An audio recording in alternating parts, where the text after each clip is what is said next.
We have on our show today commercial space service providers Awfis. We have Amit Ramani, who's the chairman and managing director, joining in to discuss the business, the prospects for FY26 and the performance that the company reported in FY25. Amit, always a pleasure speaking with you. 47% revenue jump, 48% EBITDA jump, margins up by almost 500 basis points in the fourth quarter. You've achieved a few, metrics that you had guided for earlier as well when it comes to operating seats and overall revenue growth and margin improvement. The question is, what are you targeting in FY26 when it comes to, one, the number of seats that you're looking to add, secondly, the occupancy, and third, most important, what is the kind of revenue growth that you're foreseeing?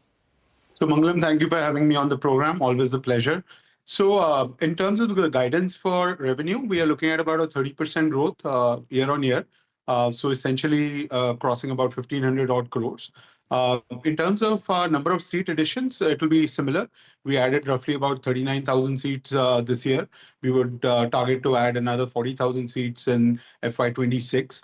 And in terms of occupancy, we have kept a good pace, right? If you look at FY24, we added, roughly about 30 odd thousand seats, and we sold about 37 odd thousand seats. What we were able to achieve in FY25 is we accelerated the number of seat additions to 40,000, but in addition, we were also able to keep pace in terms of our new seat sale. We sold 53,000 seats in FY25. So we feel this kind of a pace will allow us to continue to keep occupancy in the 70+% range for the overall portfolio, and about 84-85% for the mature centers, which are 12 months or more.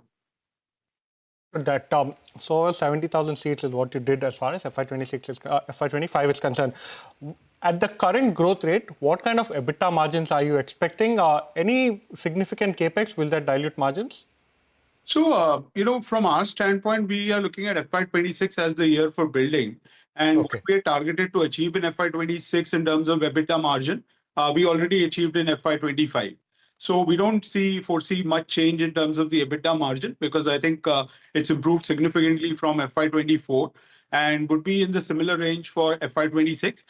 From our standpoint, we see this as a year of building, where we are looking at various avenues for growth. One being our design and build services, which is basically our fit-out services, which has done well. Almost about 290 odd crores of the 1,200 odd crores came from there. We are also launched Office Tech Labs, where we are providing technology solutions to our client companies. We also believe mobility, which is meeting room by the hour, seat for the day, I think are areas which will grow. And then we have also launched what we call as cafeteria management services, F&B cafeteria management services. All of these avenues give us, huge opportunities for growth, but they also require some investment in FY26. Hence, the margin improvement would be similar to what we saw in FY25.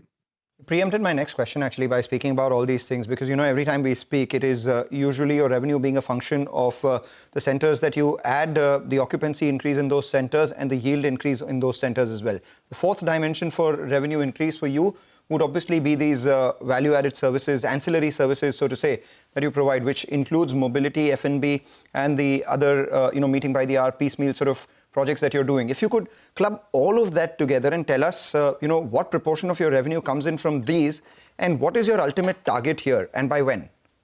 So, Mangalam, if you look at, design and build, that today is almost 25% of our revenue today, right? So I think that will continue to remain in that broad range, because I think we believe there is a strong opportunity to be created with the level of growth that we are seeing in the Indian commercial real estate market. We feel very strongly about the design and build services, and we have built extreme leadership strength in that category.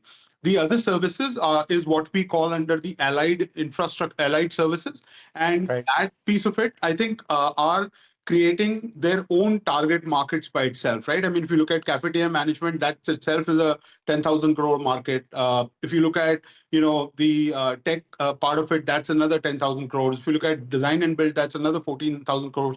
So what we are trying to do is we are trying to move from just being a real estate play where we are providing co-working and managed office to being a platform that essentially allows us to offer these services to the same commercial workplace user. Is the same decision maker for all of these services that I mentioned here. And our intent is that all of them become verticals on their own in the next 2 to 3 year time frame.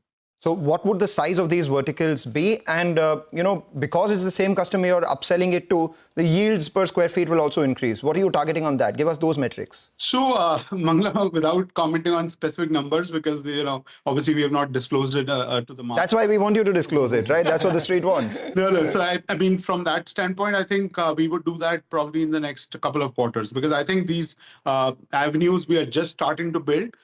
It's hard to give hard numbers on it, but these are some things that we will invest in FY26, and we will see reap their benefits in FY27 and 28. So maybe in the next couple of quarters, we will be able to give you more clarity.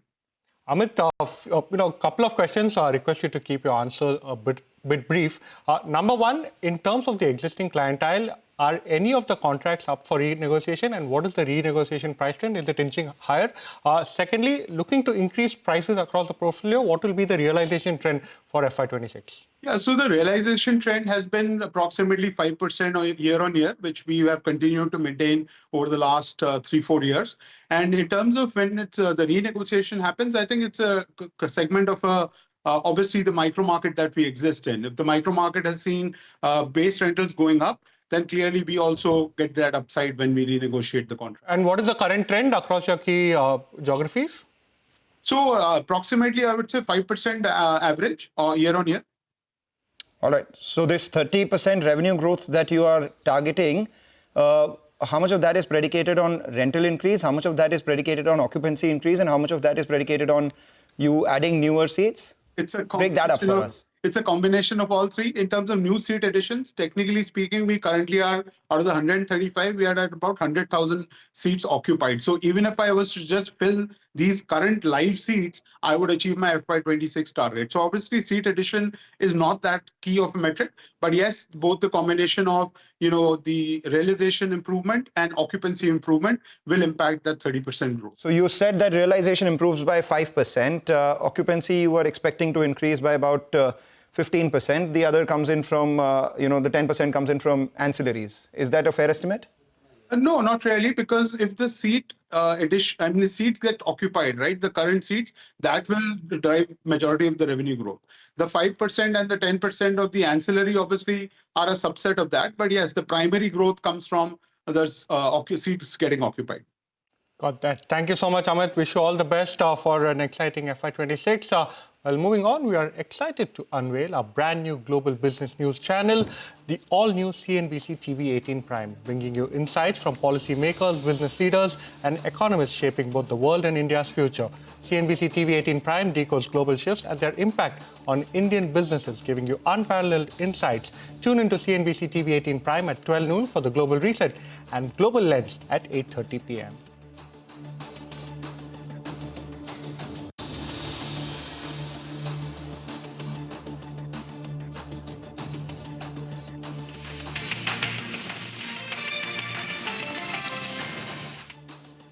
How you came back